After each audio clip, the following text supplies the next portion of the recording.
इसके सब्सक्राइबर्स भी बढ़ाइए, उसको आगे शेयर भी कीजिए, लाइक भी कीजिए, ताकि हम और तरक्की करें और दूर तक और बहुत सारे लोगों तक पहुँचें। तो कल हम बात कर रहे थे वरदाराजन के, उसने कैसे आने वाले 20 सालों में अपनी इतनी बड़ी एक सल्तनत जो मुंबई के अंडरवर्ल्ड में खड़ी की, वो कैसे की। ये मैंने जो कल किस्सा बताया वो एक इलाके का था जिसमें साइन कोलीवाड़ा, सरदार नगर, एंटॉप हिल और उसके साथ लगता संगम नगर, मक्कावाड़ी, प्रतीक्षा नगर। तो ये इलाके एक सेगमेंट का मैंने आपको ये किस्सा बताया। इसी किस्म की वर्धा के पास कोई 15-16 और सेगमेंट थी, जिसमें टोटल पॉपुलेशन अगर गिने तो तकरीबन उस ज़माने में कोई 25 लाख करीब लोगों के ऊपर जो वरदाराजन की हुकूमत चलती थी ये पूरे उस इलाके में, जिसमें दादर, माटुंगा, किंग सर्कल, बड़ाला और वो एरिया एक तरफ, चूना भट्टी, घाटकोपर, चंबूर, ये इलाके दूसरी तरफ। तो इस तरह से वो आदमी जिसको हम मॉब बोलते हैं, एक अंडरवर्ल्ड की डिफरेंट इसकी वो कैटेगरीज़ हैं। एक का स्ट्रीट गैंग होते हैं, तो एक बड़े गैंग होते हैं, फिर उनकी एक गैंग की एक फेडरेशन होती है, फिर उसके ऊपर एक मॉब मेंटालिटी बनती है, उसके बाद माफिया। तो माफिया क्यों बोलते हैं हम? इसलिए जब आपके निजी रोज़ाना ज़िंदगी की दिन प्रतिदिन की जो ज़िंदगी आपकी है, उस पे जब जो लीगल सिस्टम है उसके अलावा अगर इलीगल सिस्टम की सरदारी चलती है तो उसको माफिया बोला जाता है। आपकी ज़िंदगी के हर पहलू पे क्रिमिनल्स का जोर चलता है, सरकार का या कानून का नहीं। तो वो क्यों चलता है, कैसे चलता है, वो बताने की कोशिश हम कर रहे हैं। मैंने जैसे कल बोला था, आज अगर हमने वर्दाबाही का सिस्टम समझ लिया तो सब डॉन लोगों का सिस्टम आपको समझ में आ जाएगा। इनकी कारगुजारी सबकी एक ही होती है, उनका एरिया डिफरेंट होता है और नाम डिफरेंट होते हैं। खैर, तो ये इस किस्म के अपने पूरे एरिया में वरदाराजन ने एक बहुत बड़ी प्राइवेट आर्मी अपने कारिंदों की खड़ी कर ली थी, और कोई ऐसा बिजनेस नहीं था जिसमें वर्दा गैंग के आदमी नहीं थे। पुलिस में इनका ऑर्गेनाइज सिस्टम चलता था, मैंने बताया।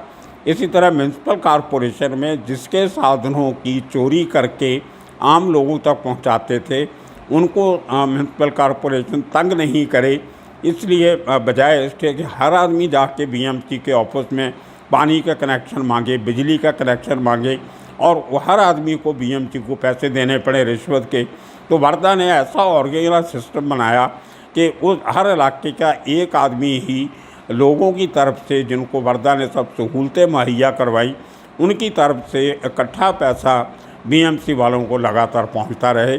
बीएमसी वाले भी खुश, नीचे वाले आम लोग भी खुश, किसी को कोई परेशानी नहीं। तो इसी तरह इनका जो land and building department, road department, shop establishment, excise department, ये जितने लोग सरकारी डिपार्टमेंट्स का लेना देना हर किस्म के बिज़नेस से होता था, बजाय इसके कि अकेला आदमी जाके उनसे डील करे, वर्धा के आदमी कलेक्टिवली उन लोगों के बिहाफ पे इन डिपार्टमेंट से डील करते थे। तो इसके साथ साथ लोगों को और सहूलतें देने के लिए एक प्राइवेट जस्टिस सिस्टम खड़ा किया गया, जो पहले भी था, करीम लाला के टाइम पे भी था। वर्धा ने उसको और बड़े लेवल पे चलाया और प्राइवेट कोर्ट्स अपनी बनाई। हर इलाके में वर्धा का जो लोकल दादा हुआ करता था, जैसे आपको मैंने बताया जो एंटॉप हिल, संगम नगर वगैरह का एरिया था, वहाँ पे ख्वाजा भाई, साइन कोलीवाड़ा जो पंजाबी डोमिनेटेड एरिया था, वहाँ पे टिल्लू उस्ताद जिसका नाम दर्शन कुमार ढाल था, और वो हज़ारा कम्युनिटी को बिलोंग करता था। और साइन कोलीवाड़ा जो पंजाबियों का रिफ्यूजी एरिया था, उसमें हज़ारा कम्युनिटी बहुत बड़ी गिनती में रहती थी। तो उसको हज़ारे वाला होने की वजह से उसको उसके जो 300-400 परिवार हज़ारा कम्युनिटी के रहते थे, उनका अपना गुरुद्वारा भी है हज़ारा कम्युनिटी का, तो उनका एक मंदिर भी है अपना। तो उन लोगों के साथ उसको एक बनी बनाई एक रिश्तेदारों की आर्मी उसके हाथ में रहती थी। और उसी तरह जो दूसरे पंजाबी थे, पोठोहारी हों या पेशावर के हों, पेशावरी जिनको हम बोलते हैं, वो इस किस्म के लोग भी उसके साथ जुड़ जाते थे, क्योंकि सब आस पास पड़ोस में, अड़ोस पड़ोस में रहते थे। तो इस तरह से एक पूरी कम्युनिटी पूरे एरिया के ऊपर उस कम्युनिटी के आदमियों को लेके वर्दा अपनी अंपायर खड़ी कर रहा था। जैसे राजे महाराजे अपने सूबेदार बना देते थे, अपना छोटे 20,000 21,000 लोग बना के उनको एरिया दे देते थे, उनसे लगान कलेक्ट करते थे, टैक्सेस जो वो लोगों से इकट्ठा करते थे वो सूबेदार इकट्ठा करके आगे बादशाह सल्तनत को दिया करता था, बादशाह सलामत को। तो इस तरह का सेटअप वर्दा ने खड़ा किया पूरे इलाके में, और वो लाखों रुपये, करोड़ों रुपये उस ज़माने में इकट्ठे होके डिफरेंट डिपार्टमेंट्स को बड़ा सिस्टमेटिकली पहुंचा दिया जाते थे। तो मैं बात कर रहा था एक पैरेलल सिस्टम, जस्टिस सिस्टम। अब इतनी बड़ी आबादी में झगड़े भी होंगे, किसी गरीब आदमी ने अपना घर में से कमरा किराए पे दे दिया और किराएदार ना किराया नहीं दे या खाली नहीं करे, तो आप कोर्ट में जाओगे तो सिविल केस 25-30 साल लग जाएंगे आपको उस आदमी को घर से निकालने के लिए जो इल्लीगली आपके घर में रह रहा है। तो उसका जो इंस्टेंट जस्टिस सिस्टम, जो मौके पे इंसाफ मिलता था, उसके लिए लोग वर्दा के लोगों के पास जाते थे।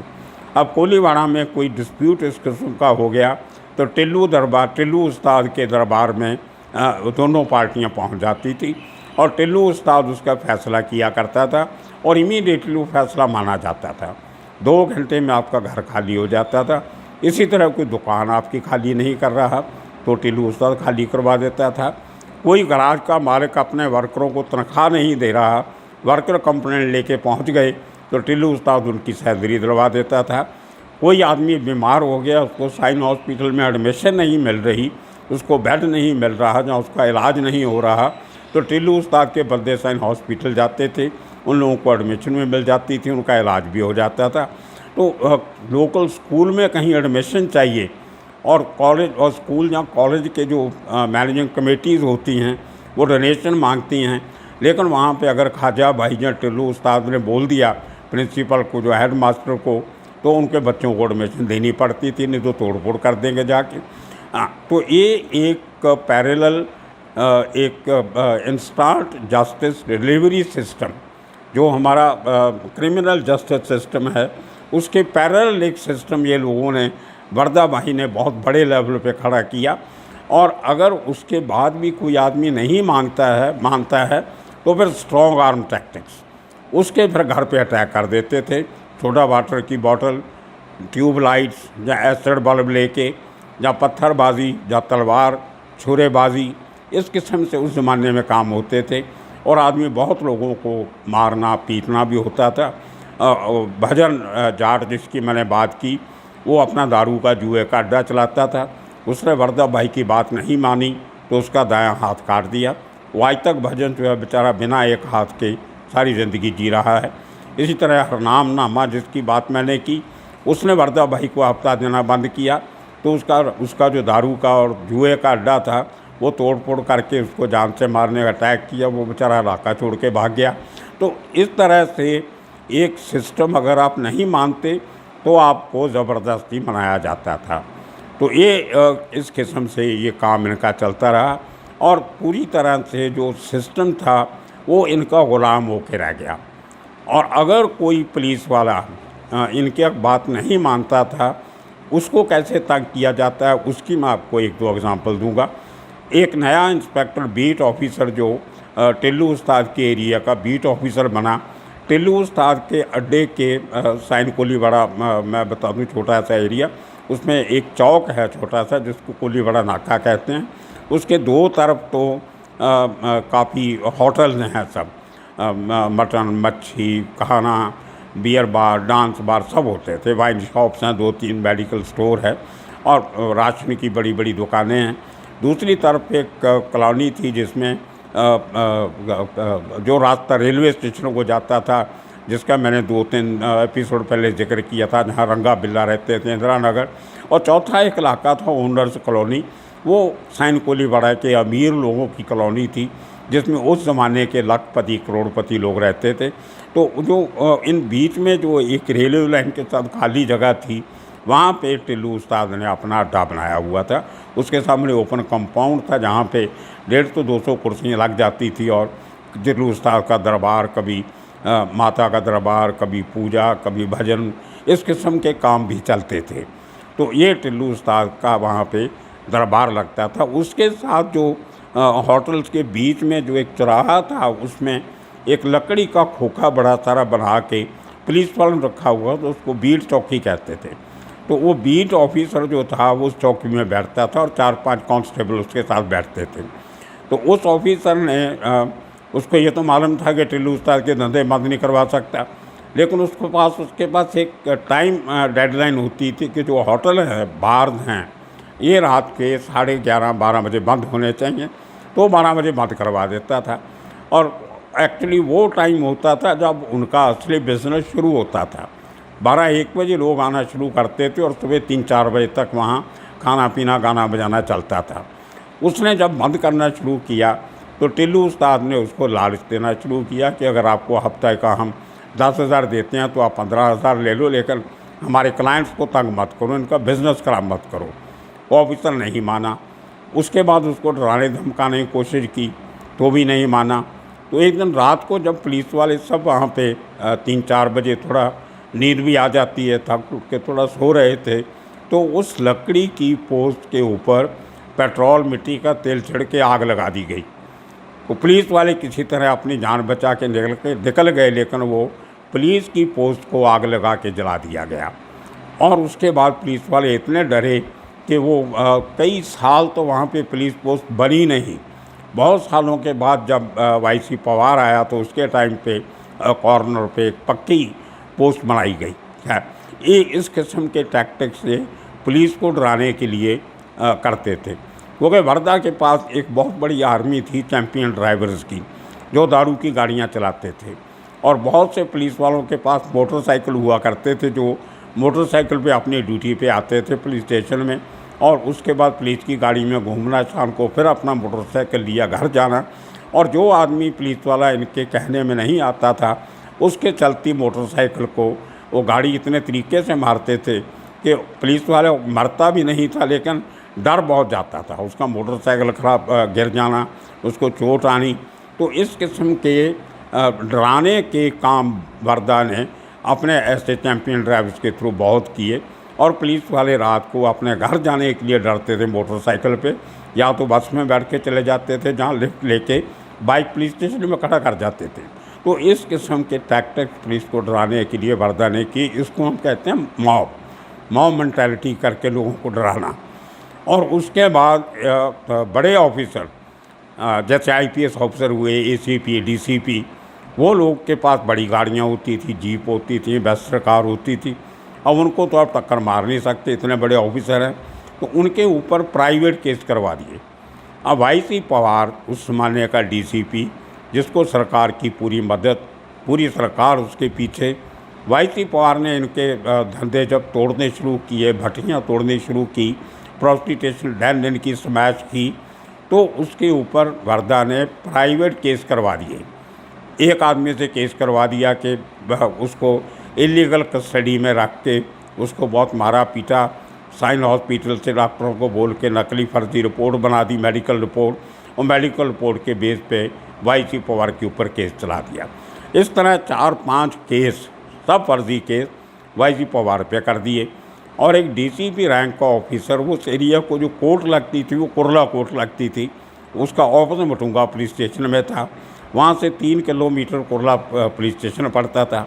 और जहाँ जब पेशी आती थी वर्धा YC पवार की, तो वर्धा के 35-40 लोग पूरे कोर्ट रूम को घेर के खड़े हो जाते थे। जब YC Pawar IPS officer court में पेश होने जा रहा है, तो उसको डराना, धमकाना, गालियाँ देनी आहिस्ता आहिस्ता, और उसको बोलना कि देख लेंगे तुम्हें, हमारे बच्चों को मार देंगे, अब देखो अभी तो और बहुत कुछ होना बाकी है।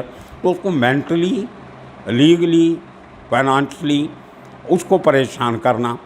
वो आदमी और पुलिस वाले उसके साथ जाते नहीं थे। जो पुलिस वालों को बोलता था मुझे कोर्ट में जाना है, 4 आदमी मेरे साथ चलो, तो पुलिस वाले डरते थे, बहाना लगा देते थे अपने डीसीपी को, और जो साथ में जाते थे वो वर्दा के लोगों के सामने बोलते नहीं थे। तो इस तरह से बेचारा वो वाई.सी. पवार, जिसका काम था अपनी ड्यूटी करनी, जुरिस्डिक्शन में क्राइम रोकना, कानून व्यवस्था देखना, वो उसका आधे दिन उसके कोर्ट में निकल जाते थे पेशी में, और वो ऐसे जिस सिस्टम को मैनिपुलेट करते थे कोर्ट के एम्प्लॉइज़ के साथ मिल के कि जल्दी जल्दी डेट दो। नॉर्मली ऐसे केसेस में 3-4 महीने के बाद नेक्स्ट डेट मिलती थी, लेकिन ये मैनिपुलेट करके वर्दा और उसकी जो एक प्राइवेट आर्मी थी वकीलों की, वो मिलके हर 15 दिन के बाद डेट, अब 5 केस हैं और 3 दिन के बाद डेट आ जाती थी। और जज भी ऐसा करता था, उसका जो रीडर था वो लिस्टिंग ऐसे करता था केस की कि 11 बजे पहुंचना पड़ता था कोर्ट में, और वो हियरिंग केस ऐसे पेश करता था कि 3 बजे तक के बाद वाई.सी. पवार का नंबर आता था। तो एक IPS ऑफिसर बेचारा अपना ऑफिस छोड़ के 11 बजे से लेके 3-4 बजे तक हफ्ते में 3 दिन कोर्ट में खड़ा रहता था, और बाहर खड़े लोग उसको घूरा करते थे, उसको जेस्चर करते थे अजीब अजीब। तो इस किस्म से इनका ये कारोबार चलता था। और उसके बाद अगर कोई ऑफिसर फिर भी नहीं माना, तो अपना जो पॉलिटिकल असर रसूख था, तो दिल्ली से कांग्रेस की सरकार हुआ करती थी उस ज़माने में।